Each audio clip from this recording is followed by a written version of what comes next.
What's up, guys? Hope you all are doing good and keeping yourself engaged somehow or the other. And recently, I've been having this thought that since all the talk of resuming sports, rescheduling events is going on, so there's a possibility that lockdown might not get extended. And I don't know why I'm having this thought. I might be wrong. And if you think I'm wrong, I'm going in the wrong direction, please let me know why. Why is it so? And if yes, then thumbs up. So since we talked about rescheduling events, let's start with the number one headline of the day, which is the Sports Authority of India has drawn a plan of execution for the next 16 months with the Hockey India. So the SAI did a meeting with Hockey India officials and national coaches via video conferencing, and they together have drawn a roadmap of 16 months of how the hockey team will function over these months, and this roadmap will probably lead them to Tokyo Olympics next year. There have been reports that Sports Authority of India is trying its best to come up with plans of execution for all the sports in India, as all the sporting events in India have been cancelled due to the lockdown. All the training sessions for the players have been cancelled, so they are coming up with probable plans and they are trying out different combinations to figure out which is the ideal setup for the sports to resume and how and when.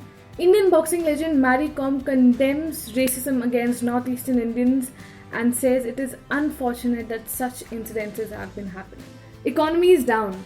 The healthcare system is struggling, and all we can think about is putting blames on each other because of our appearances. Six-time world champion Mary Kom is not someone who will let this incident slide. She said while talking to the Quint that this is not a time we play blame games, this is not a time we insult each other, but this is a time we come together and fight the virus. She condemned the racial outburst and said that this is irrational and unfortunate of certain people to do something like this. She also extended her support to people and said that be courageous and know that a lot of people are with you in this. Earlier, football captain Sunil Chhetri also condemned the act. All of this happened after a Manipuri girl was attacked by a man who spat on her and called her Corona. Did you know Indian cricketer Yuzvendra Chahal is also a national chess champion? Shocking, right? Well, he has found just the perfect time to showcase his skills. Now that a lot of people are shifting towards online gaming, Chahal has found the perfect timing to participate in an online chess competition by Desi Boys Blitz. With a popular face like his, you can expect a lot more traffic, and isn't it a good way to keep yourselves engaged while at home?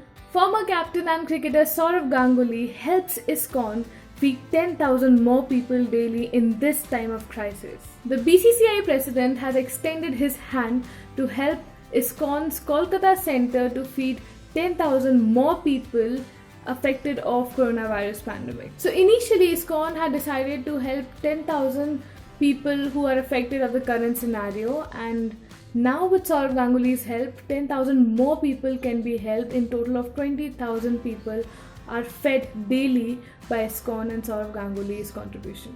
Good news for football fans, or more so East Bengal fans, because the team is set to sign Iranian winger Omid Singh. I-League's legendary team East Bengal is all set to sign Iranian winger from Persian Gulf Pro League club for the upcoming season. The club and the player, both of them are ready to close the deal, and if everything goes according to the plan and Omid Singh plays for East Bengal, then it will be the first time that the Indian origin player is going to play outside of Iran. Well, that's it from my end. Please don't forget to like and share the video.